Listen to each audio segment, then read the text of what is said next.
Des services saturés, moins de personnel lié à des restrictions budgétaires et par conséquent des patients moins bien soignés. Les urgentistes ont tiré la sonnette d'alarme en entamant un mouvement de grève il y a 6 mois. Depuis, plus de la moitié des urgences publiques de France a rejoint la mobilisation. Et pour désamorcer la crise, la ministre des Solidarités et de la Santé, Agnès Buzyn, a présenté hier une série de mesures.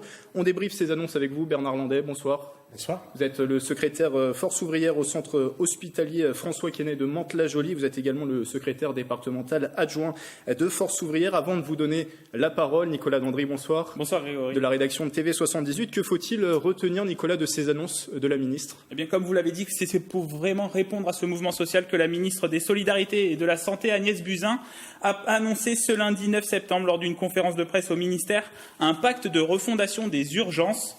Ce plan sera financé à travers une enveloppe de 750 millions d'euros, un financement et une mise en œuvre des dispositifs prévus sur 3 ans.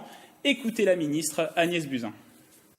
Nous avons voulu nous appuyer sur ces expériences de terrain pour proposer un plan d'action global qui va donner à chaque territoire, à chaque établissement, ses leviers d'action.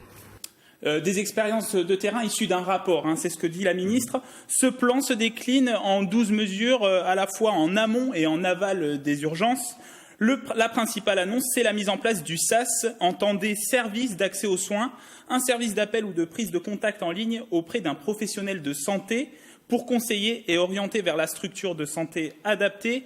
Une plateforme pour désengorger les urgences. Elle sera opérationnelle à l'été 2020 après une concertation avec les professionnels de santé. On a ensuite le développement de protocoles de coopération.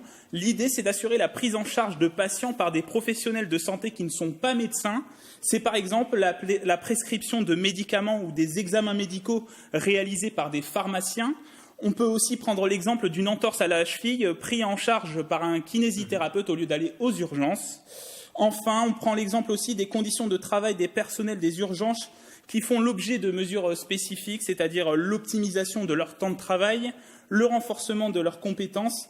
C'est le cas notamment pour les infirmiers qui pourraient avoir plus d'autonomie dans leur pratique au sein des urgences et une revalorisation salariale.